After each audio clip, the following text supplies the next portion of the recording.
Put baking soda in your shoes and say goodbye to these problems. Your foot health emphasizes your overall health, therefore human feet can be an especially complex subject.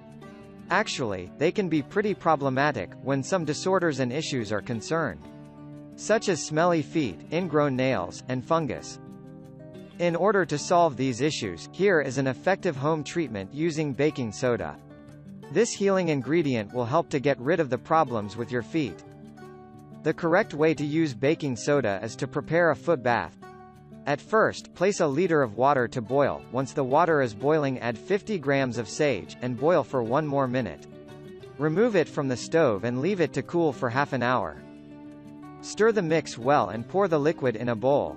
Add warm water, 3 tablespoons of baking soda, and 3 to 5 tablespoons of tea tree oil.